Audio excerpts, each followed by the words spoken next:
Hello everyone and welcome back to my channel. So my name's Katie and today I'm going to be doing my October wrap up. So this wrap up will not be an hour long. I am dedicating myself to that. I have fewer books to talk about, so actually, to be fair to myself, it probably won't be an hour. So yes, you will all know by the time this goes up how long it is. I read 21 books in total in the month of October. So I think that's very good reading month, and actually it's probably one of my favourite reading months of the year. I just read some really good books and I'm so excited to talk about them all. So let's just get started. Got the finger guns. I also watched The Owl House for the first time this month and oh, I loved it so much. I love Ida, oh, and Luz and Amity, oh, I love them all. I want to rewatch it now. Okay, so the first book I read was The Reckless Afterlife of Harriet Stoker by Lauren James. So this is a kind of ghost book and I love this one. Was so much fun. So we followed Harriet and she goes to like take photos of this kind of haunted like university hall, and when she's there she like trips and falls down the stairs and dies.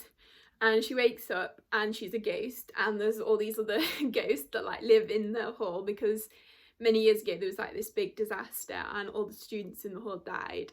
I guess it was like a gas problem or something.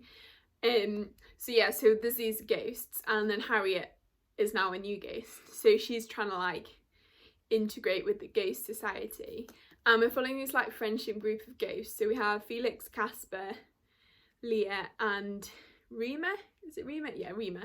And also Leah has a child called Claudia. Yeah, at first Harriet like tries to befriend them, but then Harriet sort of gets a bit power mad and starts trying to like, I don't know if she's trying to like get to her grandma and like get back to her life, but she starts kind of using and abusing all the ghosts, and she becomes very, it's almost like reading like a Descent of a Villain book, which is really fascinating. And Harriet has a very, very interesting relationship with her grandmother, which kind of is revealed like insidiously throughout the book. And also there's some really interesting storylines. So one of the characters, Leah, she's older than the other ghosts, but it's a bit of a mystery like about her and her past. And as that's revealed throughout the book, that's also a really, really interesting storyline. Like I love kind of family type politics. And then yeah, I love Felix, Casper and Rima. They're all such great characters. Harriet I wasn't the biggest fan of. Yeah, I think it's just the fact that usually I like kind of like evil characters, but I don't know, she was very like selfish and she didn't think of others at all really, which I don't know, I didn't like that so much. But yeah, Felix and Casper also kind of have this like will they won't they type relationship going on, which I also loved, and that was really sweet. And then Rima's just like the best. The ghosts all have like their own powers as well, which is super cool. So yeah, I really enjoyed this one. I gave it 4.5 stars. Yeah, and it's also a really perfect book to read in October. I tried to read like lots of spooky books so yeah, so I really enjoyed that one. Okay, the next I read Abaddons Gate, which is the third book in the Expanse series, and I gave this one 3.75 stars, and I think this is probably my least favourite in the series so far, just because I don't know, I feel like we didn't get a lot of time with the characters we like know and love. And also I love Bobby and Avasarala, and I thought they would be in this book because obviously they're in like the third season of the TV show, but they weren't, which is a bit sad. And then we do have a bit of time with like Holden and crew, but yeah, we didn't have as much time, and I don't feel like they were like as important to the plot. They were kind of important in the sense of like politics, but not like they weren't kind of the focus of the book. But yeah, and the characters that we did get, they were kind of interesting and they did grow on me a bit, but yeah, I wasn't like as interested in them. I feel like this book is kind of a bit of a like a stepping stone book to like set up the future books, because a very kind of important thing happens like towards the end. So I feel like this one kind of wraps up some of the like storylines from the first two books, like with the whole like Julie Mao and that and Jules Pierre Mao, and then sets up like the rest of the series with the kind of gates as the title is called. So yeah, so they're my kind of thoughts on that one. I would definitely still like recommend the series, and I did enjoy reading it like but yeah, it just wasn't my favorite like compared to the other two, especially Caliban's War. Avasarala. I hope Avasarala comes back, but I think she does. I'm pretty sure I like went and read the synopses of books 4 and 5, and she's definitely back in book 5. I don't know if she's back in book 4, but I have heard that book 5 is like the best in the series. Also, and I know book 4 doesn't have the best like reviews on Goodreads, but also I really loved season 4 of the TV show, so I have a feeling I might like book 4 as well. So yeah, so that was a bit of a tangent, but yeah, that's that one.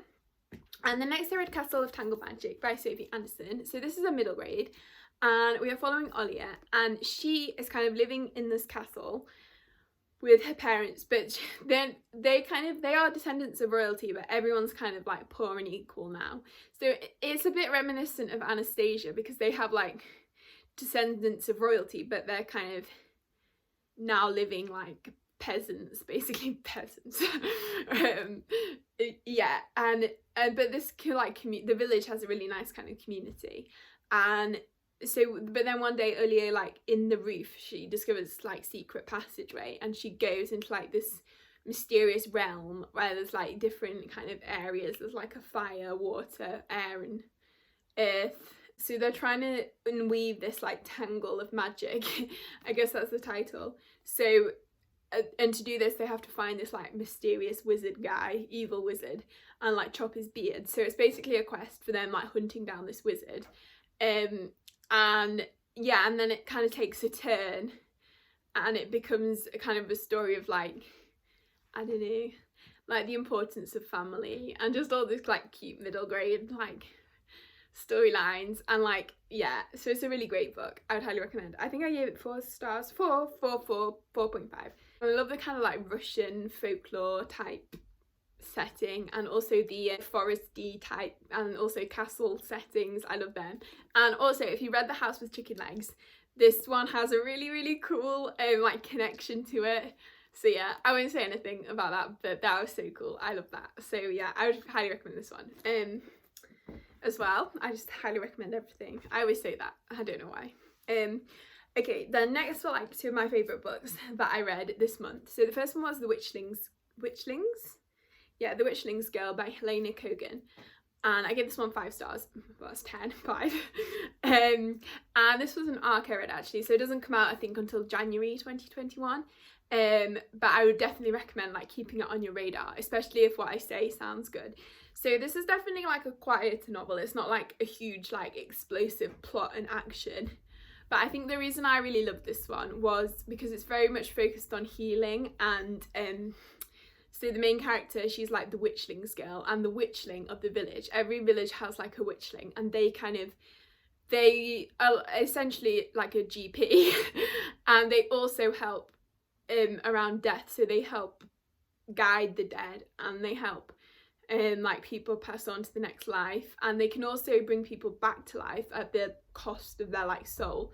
So if the family choose to bring someone back to life, then they will have their like body come back for like a couple of years, but then once they die they completely die, whereas normally if a person dies then they would guide their soul to like the afterlife. So that's like a choice people have to make. And yeah, so the witchlings, they like deal with all the kind of medical problems, and then they also deal with like the problems around death and like the kind of necromancy or spirit guidance. And it's just a really cool like concept, and I loved all the kind of focus on healing and like the scenes where they're like acting as, where they're like helping people give birth and acting as kind of what we would think of as midwives. But yeah, and just the whole like, and kind of giving of magic, and yeah, it was just, that was so like, it meant, I don't know, I just really connected to that. I obviously love books about healers, and yeah, and just the kind of story and like how it unfolded, and it's just kind of, I guess, and also there's like a mentor relationship so between the like main witchling and then the Witchlings Girl, and their relationship is very interesting, and how that develops over time. And then the main character that we follow, and then she kind of, when it comes to her turn to like adopt a new like Witchlings Girl, and then following that, and she's kind of reflecting back on how she was like brought up and like what she might not have, because we're kind of following her throughout her life, and so that's interesting. And then there's also a bit of a sapphic romance as well, with this like mysterious type character, Leah. She's quite like I don't know, she's mysterious and she keeps kind of popping into the main character's life, and she's knowing a lot about magic, and then she kind of becomes the focus of this like witch hunt, but the main character's like trying to protect her and like hide her away in their witchling's house. And I think I meant to say this earlier, but it also reminds me a bit of the like Baba Yaga myth of Russian folklore, with the like guiding of the dead type thing. So yeah, and this like sentient house almost. So yeah, I really loved that one. And after that I read The Unspoken Name on audiobook, and I loved this one as well. Oh, I love this one so much. And it has kind of bad reviews on Goodreads, which people obviously have no taste. But yeah, I just love this one. There's two characters. So the main character, Kasoe, and she is kind of, when we meet her, she's like been brought up in this kind of almost cult. I guess it's like a monastery type thing, and she's been brought up to be the like sacrifice to this kind of monster thing all her life. But then the night before she's due to be sacrificed, she like has this encounter with this like mysterious older stranger, I guess, and he convinces her to run away. So she runs away with him, and then we follow for a bit them like growing up, and so there's this kind of like mentee relationship, which I always love those kind of relationships, like this older grumpy guy like teaching this kid reluctantly his like magic that he knows. So yeah, so that was really interesting. And then like we also later in the book we follow Kasoe when she's grown up, and then there's this other character called Tal. I can't remember his full name. It's like Tal Salades or something. And Kasoe and Tal's banter is so funny. They're essentially siblings because they're both being kind of brought up by the same guy, and their banter is just so funny. They kind of hate each other, but you know deep down that they like really care about each other. So yeah, I really love their dynamic. And then also, so Kasoe and Tal like go to this other kind of country, and they're trying to hunt down this relic for their like father figure guy whose name I can't remember. And then when they're there, they bump into these other three characters, one of whom is called Shuth Millie, and she is like this kind of prodigy of, I think it's like necromancy power. I'm fairly sure it's necromancy power. And then she has like her guard and also another character, I guess her like teacher. I don't know. I read this at the start of the month, so the names are a bit woolly. And yeah, and so they kind of then team up again with each other. And Kasoe and Shuth Millie, they have a really cute little relationship, which is sapphic. And the book is so good as well. It's just really interesting. It has like everything I love. And it's really it's a great read for like October or even just the kind of autumn season, just the kind of vibes, I guess. Yeah, I just really love it. And I think book 2 follows Tal, which I'm so excited for. I love Tal. He's like the kind of insufferable like twat type character, but you love him anyway. And yeah, so that's that one. I would really highly recommend that one. Yeah, so then next I read When the Tiger Came Down the Mountain by Nigivo, and this is the kind of sequel companion to The Empress of Salt and Fortune. And I also really love this one. I read so many good books. I gave this one, what did I give this one? 5 stars. I also gave The Unspoken Name 5 stars. So yeah, so When the Tiger Came Down the Mountain, I think I actually like this one more than Empress of Salt and Fortune. Although I know Tammy, who is a huge fan of Empress and Salt and Fortune, liked Empress more. But I really love this one. So we're following Chi again, who's like this kind of non-binary like monk type character, and they're going on like across the mountains, and they kind of team up with this like I can't really remember what they're like actually called, but essentially a woolly mammoth rider. And so they kind of are crossing the mountain when they come across these 3 like tiger spirits. And so in order to like convince the tiger spirits not to eat them,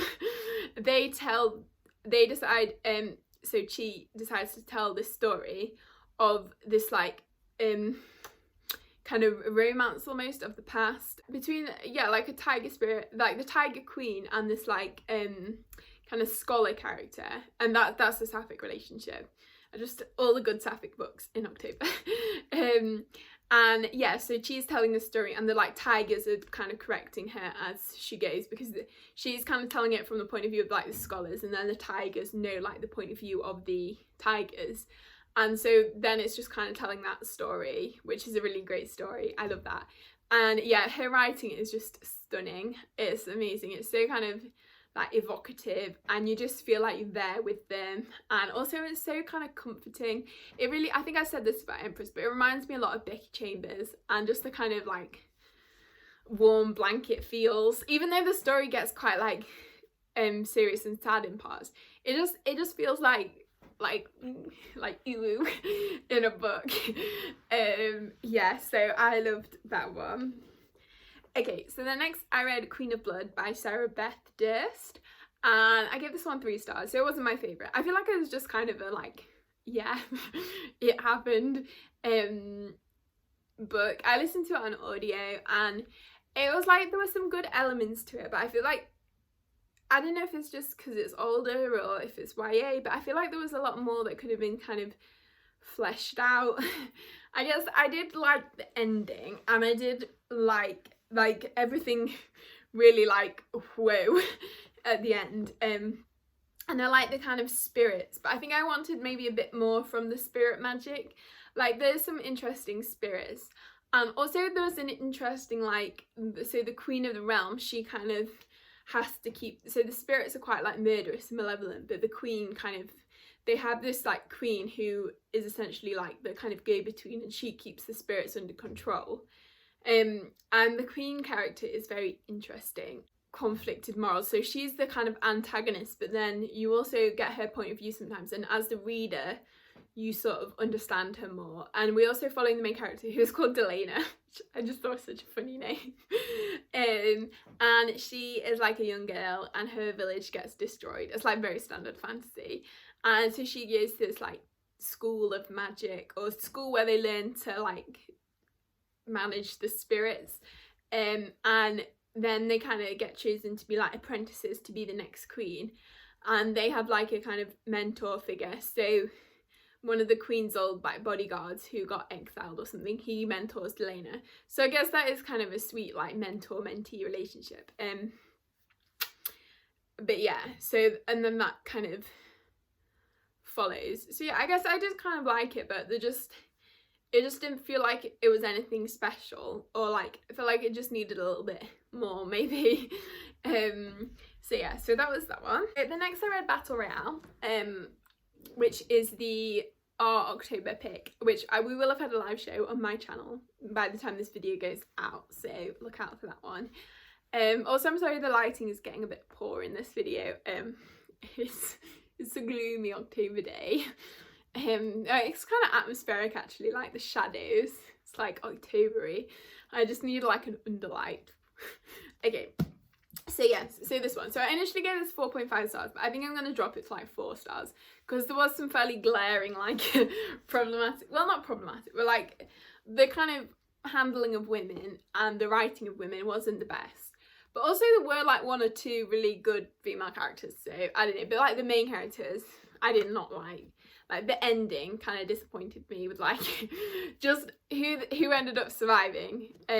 So basically in this one we're following this like school class, and they get put on this island and told they all have to kill each other, and like only 1 person will remain. It gets quite gory, but I didn't mind that much.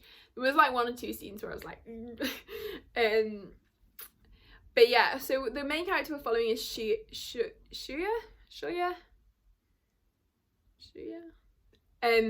And he is kind of this like, I guess he's like the typical hero. Like all the girls were in love with him, which was frankly ridiculous. Like literally every single girl had a crush. But yeah, we'll just ignore that. But the plot was really good. It was like really tense. So at the end of every chapter there's like a little thing which tells you how many students remain. It's like at the start of the book it's like 42 students remain, and then it goes down throughout the book, and that's just kind of, I don't know, that like that ominousness, because you know it's going to go down to like 2 or 3 or 4 or no 4 or no, I can't count, you know it's going to go down to 1 essentially. Well yeah, So yeah, that was kind of tense. And there's some really great kind of psychopathic characters, like Kiriyama and Misuko. I love both of them. Oh, it's gone so dark. Yeah, they're definitely my two favourites. Actually, no, Kiriyama's not really my favourite, but I love Mitsuko. Oh. And some of the other characters I really liked. What is it? Hiroki, I really liked. And there's another one. Okay, and Shinji, I loved him as well. But yeah, the main Nakiri? What's her name? Can't even remember her name. She was that unimportant. Noriko, she is literally dead weight. Like, I'm all for like female characters, but she was just completely pointless. I didn't even know why she was in there. I was like rooting for her to die at one point. You do get a bit invested, like, oh yes, kill them. But yeah, so, and also there's another character like Shogo Kawada. I always get confused between their like first names and their surnames. So he was a really interesting character, and he was also another one that I really liked. And yes, it was really like tense. And then the ending, I don't know how I feel about the ending. Yeah, I think I was a little bit disappointed with who survived, but there was, and a couple of, well, one of the character deaths I was a bit disappointed with, but then the next character death, when there's like only a few remaining, there's one which is a really cool scene, and that was really cool. But then yeah, I feel like the very end was a little bit, I don't know. So yeah, that's my thoughts on that one. Next I read Archive of the Forgotten by AJ Hackworth, and this is a sequel to, what is it the sequel to? Library of the Unwritten, that's it. And oh, I love this one so much. I gave it 5 stars. This is like my new comfort series. I just love all the characters so much. There's not even that much of a plot. We're just following this like crew of characters, and they kind of man the like Hell's Library, which is the Library of the Unwritten, so it's where all unwritten books go. And then they're also manning the kind of this like archive bit where the like artifacts go. And then in this book there's like this mysterious ink which keeps eating characters, and then the kind of main crew are trying to like investigate this ink and like what's going on. And so the main 4 characters are Claire, Hero, Rami and Brevity. And Brevity in this book is kind of having a bit of a crisis about how she feels about Claire, and like she's trying to forge her own path. And so Brevity is like a muse, and then there's this other muse that comes along called Probity, and she's like trying to convince Brevity that the muses like don't need the humans and they deserve their own like. So Probity is a bit of a antagonist like influence. Yeah, she was so annoying. And then Hero, and oh, I love Hero. He's like such a kind of, he reminds me a lot of Adeline. I would say Adeline, but I think it's actually Adeline. But yeah, and he's just like he's like charming and funny and like a bit of a twat, but you love him. And yeah, and then Rami is like this stoic angel guy, and then Claire's like the librarian, and they have a bit of almost, it's definitely heading in the like OT3 direction, and like genuinely canon OT3. It like pretty much is by the end of the book, and I just love Hero and Rami's relationship and how it grows throughout the book and like their banter, and that was so good. And just this book very much felt like Hero's book and like what it means to be, because Hero's kind of a book character, but he's kind of almost finding his own way and like being his own person. And there were like parts where I was crying, and oh, I just love it so much. I would highly recommend this series, and the audiobook was amazing as well. I love the narrator so much, so yeah, I'm probably gonna like reread it sooner rather than later. But yeah, oh, I just love it. So yeah, I would highly recommend that if you got anything from that mess of a gush. And then next I read Year of the Witchling by Alexis Henderson, and this is a really cool novel. We're following Emmanuelle, and she's kind of like living in the village, and she goes into the woods and finds her mother's kind of diary, because her mother died, like I think she died giving birth, or she died like very soon after Emmanuelle was born. And there's these kind of mysterious like figures, like women figures. Essentially these like plagues start in the village, and Emmanuelle is kind of blamed and the woods are quite a malevolent like force to the people of the village anyway. The village is very kind of like Puritan, I don't know if that's the right word, like conservative, I guess. It definitely has like kind of the what you imagine, like, I mean, I don't know a huge amount about it, but like what you imagine the kind of Salem witch trials type thing would feel like. And then there's a bit of like a romance in this because Emmanuel teams up with like the kind of priest's son called Ezra, and I was really invested in the romance because Ezra's also like a kind of, he like doesn't agree with his father and he wants to kind of break the mold. I feel like this one's kind of a bit of a story of like breaking the kind of cycle of your like forebearers.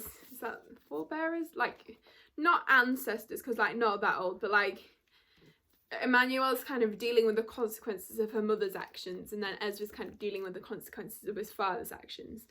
And also like the kind of, there's a lot of like persecution with the kind of village, and like Emmanuel feels like she doesn't belong, and her father was part of like an outside community, and at one point she like goes and visits her grandmother, and that's really interesting and quite moving.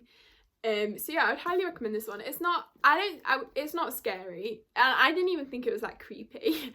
I guess it's kind of atmospheric. I wouldn't say it was a thriller. I don't really know how to like define it in a genre, but yeah, it's cool, and the magic's quite like sultry. That was the word there was another video in my book haul, there was a word I was looking for, and the word was sultry. So yeah, so that's that one. The next I read Legendborn, so I gave this one 4 stars. And the next I read Legendborn, which I gave 4.5 stars. And this one was so cool, it was such a good YA. And in this one we're following Bree, who lost her mother. And so she's kind of recovering from that, but she goes to this like early university program, to the place where her mother went to university, and she there discovers this like secret society that she thinks might have had something to do with her mother's murder. So she sort of starts infiltrating the society to try and find out what's going on. And the society is like this kind of like Arthurian cult almost. They have these like, they're called the Legendborn, and then they have Merlins who are like magicians, and then there's like the kind of descendants of the like Knights of the Round Table, and they have different powers based on the like powers of the night, I guess. And then so Bree like becomes this page, and they kind of have this like tournament to who's going to become the like apprentice, the squire, it's called the squire, to the knight. So yeah, so that's kind of the thing. And then so she kind of befriends Nick, and Nick's like a little golden retriever, I love him. And so Nick kind of sponsors Bree into this tournament because Nick is like a descendant of one of the knights. And then also there's this other character called Cell, who's like one of the Merlins, and he's like a kind of Damon Salvatore like character. It's a bit Vampire Diaries-esque, with like Nick being the like good brother and then Cell being like the evil one. But then also Cell has quite an interesting like story, like backstory, and he's an interesting character, and he definitely grew on me. Like I wasn't a huge fan of him at the beginning, but yeah, he definitely grew on me, and I really want an OT3 as well between Nick, Cell and Bree, because there's definitely like, yeah, like Nick and Bree, they're cute, and then Cell and Bree have a lot of like angst and chemistry, and then Cell used to have a crush on Nick when he was little. Oh, little Cell. I need a little novella about little Cell. But yeah, so I feel like they would just have such a great dynamic. So I'm hoping that love triangle goes that way. But yeah, so that's that one, and it was really good, and there was some really interesting kind of contemporary issues explored, like kind of around race, and also Bree's kind of history of her people, and the kind of like living in the sort of South as a American South as a black person. I thought it was really interesting as well. So yeah, so that was that one. And the next I read Kindred by Octavia E. Butler, which I gave 5 stars, which this one was so good. I love it so much. So we're following Dana, who is living in like the 1970s, and one day she kind of gets taken back in time to rescue this little boy called Rufus, who is on like a slave plantation. On a plantation. And Dana, because she's black, she gets mistaken for a slave when she's there. But like the first time it happens, she gets taken back very quickly into the like back into the present, I guess.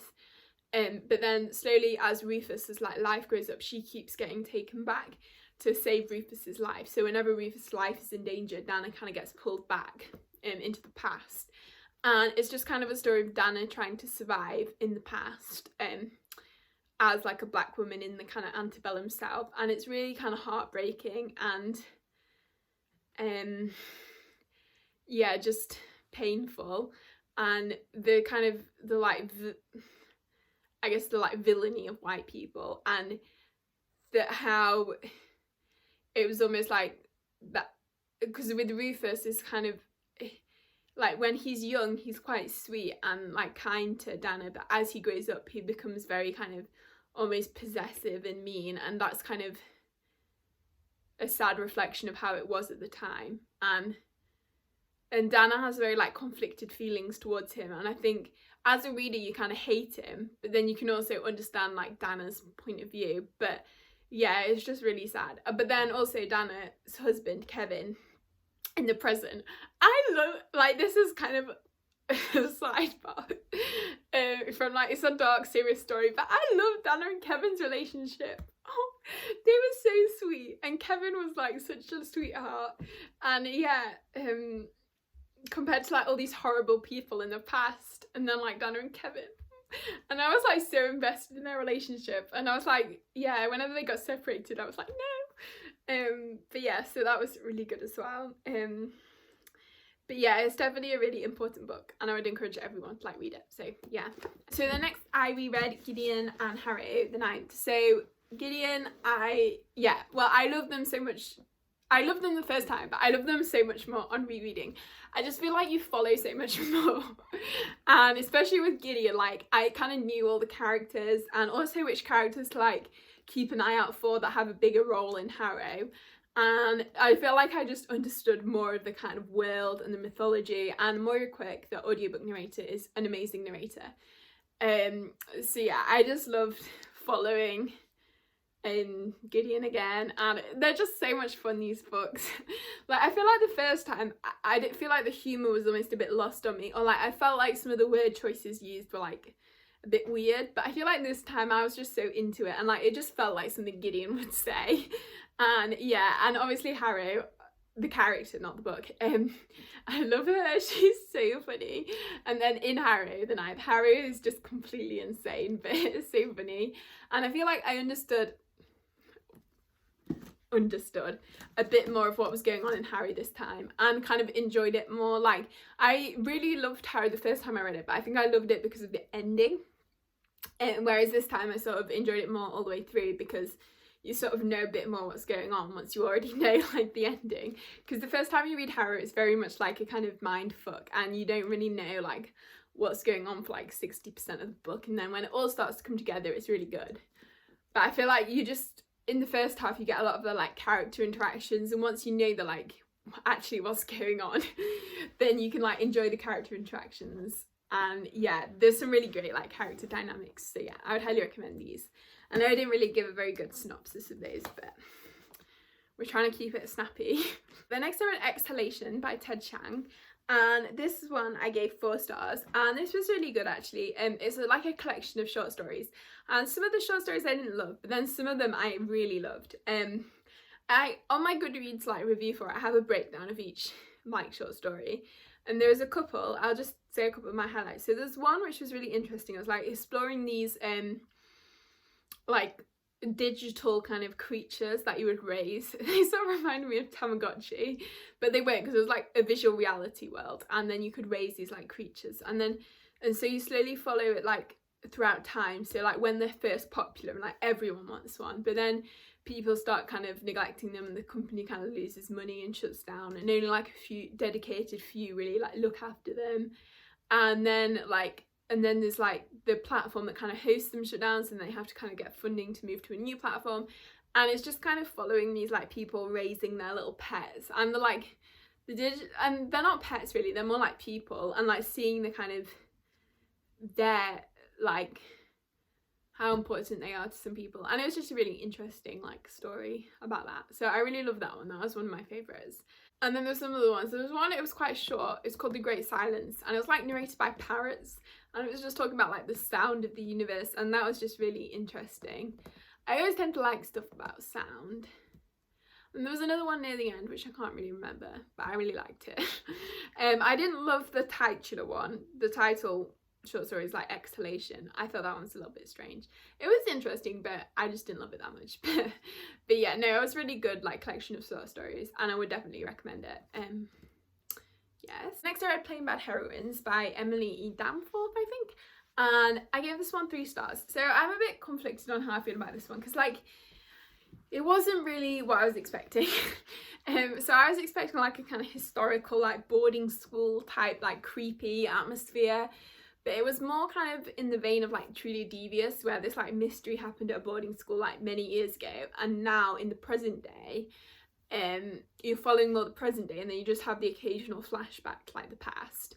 And so in the present day, we're following these 3 kind of actors. No, 2 of them are actors, and one of them like wrote this book. And this book is about Brockham's, which is the school where like mysterious happenings happened. And so we're following the like, they're making a film at Brockham's about Brockham's, this like boarding school. So yeah, so like, the things I liked about it was a very good kind of like almost ode to sapphic culture, and it was a very kind of queer book, which I really liked. But then I just didn't really like the characters that much. Yeah, just like, they were a bit, I don't know. I don't think I really like the like Hollywood type books, or like following Hollywoody characters. I don't think those kind of people are really like my kind of people, I guess. Like, I like Evelyn Hugo. I liked it, but it wasn't like my favourite book of all time or anything. And I just think that kind of thing doesn't really appeal to me. Yeah, and like my favourite character was Merritt, and she's like the one who's the writer. So she's not really involved. But then she sort of gets involved. And there's this one character, it was a bit pretentious as well. There's this one character who's literally called Harper. And like every time she would be like named in the book, it would say Harper, which was kind of annoying. But yeah, so they're kind of making this film, and like weird things start happening on set, and that's kind of what it is. But it's quite a slow plot. Like, and I didn't even really think there was that much like mystery or like horror elements. It was just kind of weird. Yeah, there's all this stuff with wasps, and I just did not understand where that came from. Maybe I just missed it. But then, one other thing that I really enjoyed about it was the like flashbacks to the past. I thought they were really cool. The like headmistress of the school, Libby, and then her like lover called Alex, and their relationship was so cool. I love that. I was like quite invested in that, and Libby was probably one of my favourite characters as well. And then I finished a book called How to Rule an Empire and Get Away with It. I think I had an arc of this, and I reviewed it in like August when I'd read about half of it. But I actually finished reading it this month, which was quite good to like get it checked off. I don't like leaving books unfinished. But yeah, this one's kind of fun, but also I feel like it's like, yeah, I don't know how much I liked it. How much did I give it? Yeah, like 3 stars. It's a bit kind of, you can tell it's like written by a straight white man, basically.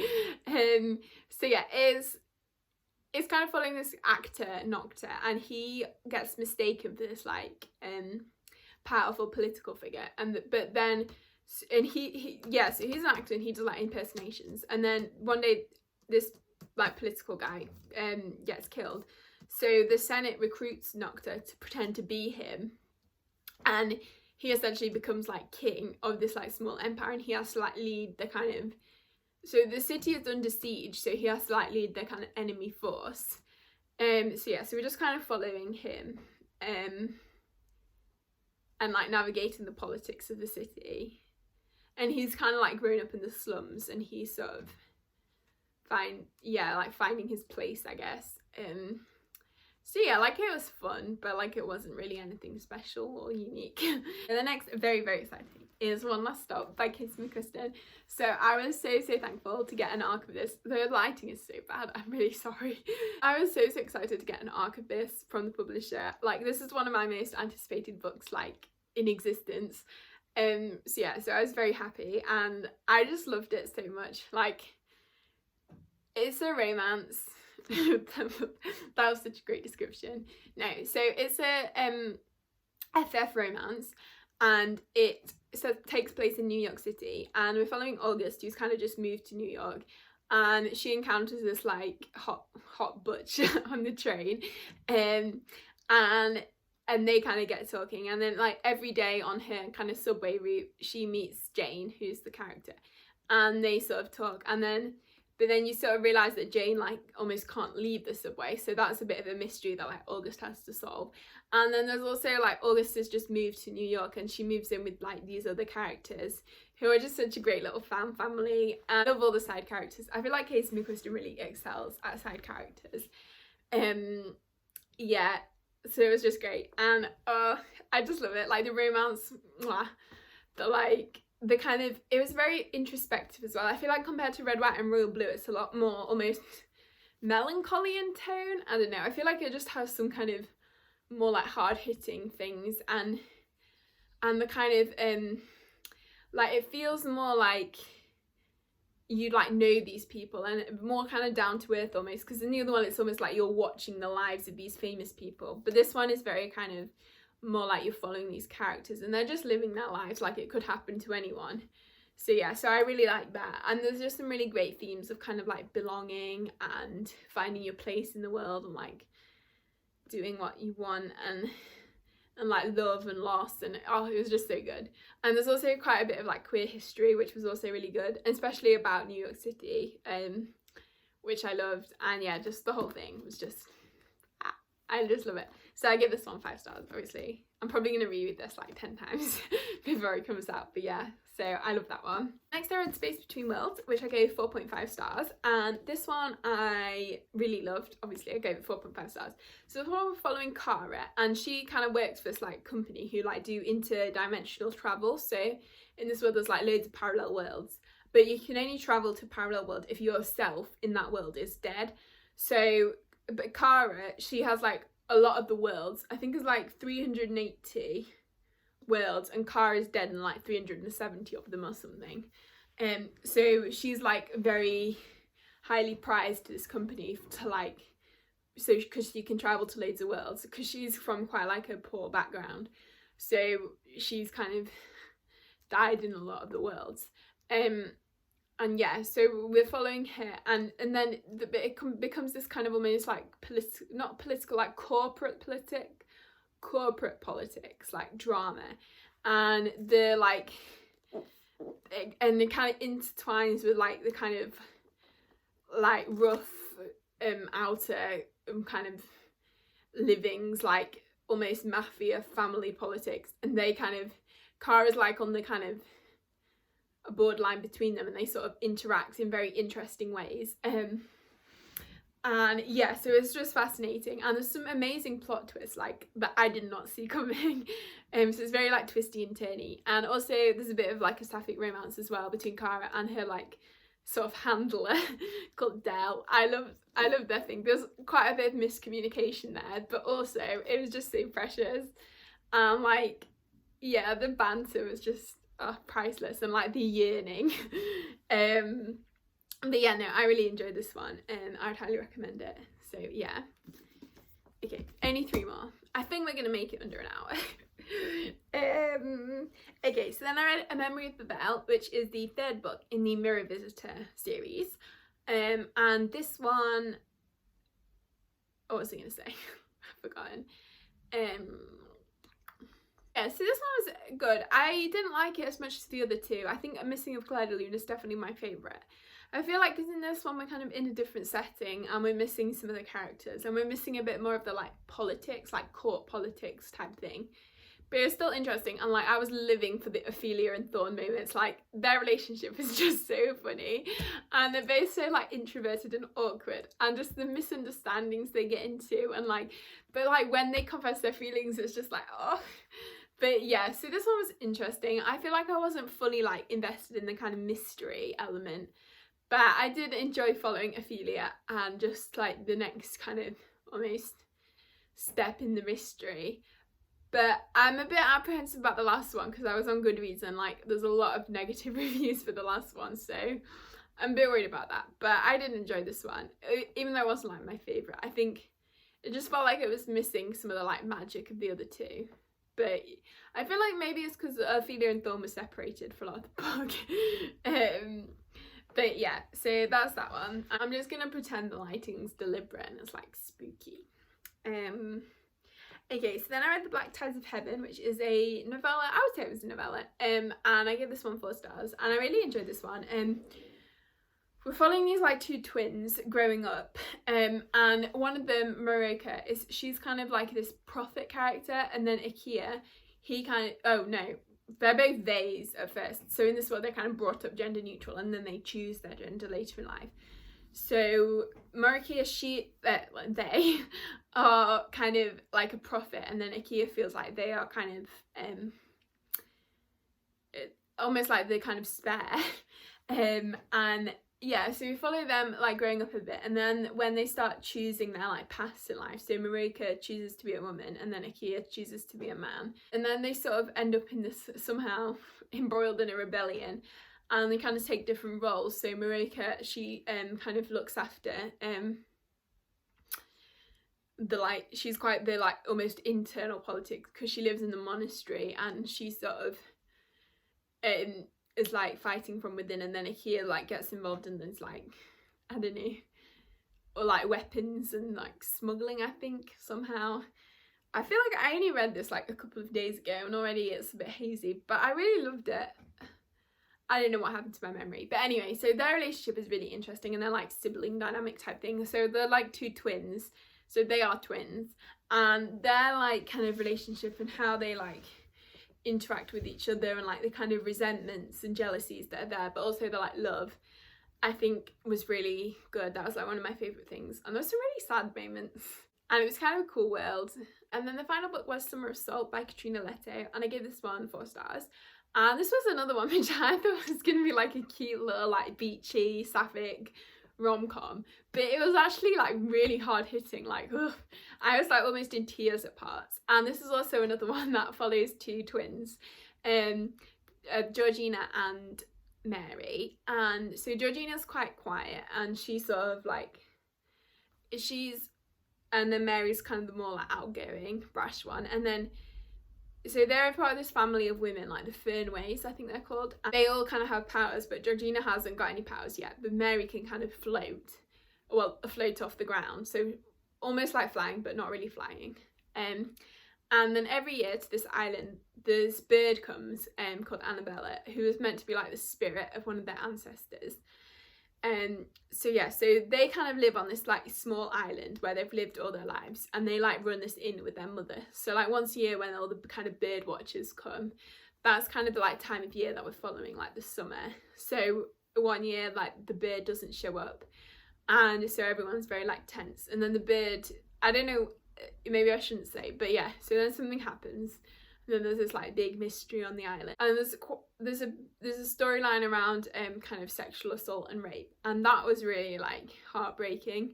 There's like a line which is like where the kind of rapist is talking to the character, and he's like, well, you didn't tell them what you did, and then she's like, I didn't do anything except say no. And that's just heartbreaking. And the kind of whole like victim blaming narrative is just, yeah, it's just really sad. And then, but on the other hand of the book, so there was some really like sad elements, but also there was quite a cute sapphic romance. So there was that. And yeah, and Georgina just kind of like finding her way in life, and with regards to her like powers and stuff. So that was also cool. So yeah, so that's that one. So we have made it to the end of the wrap up, and it is only 53 minutes of raw footage, so I can probably cut it down to under 50 minutes. I believe in myself. So yeah, so if you enjoyed the video, please give it a like and consider subscribing if you haven't already, and I hope you're all having a great day, and I will see you all next time.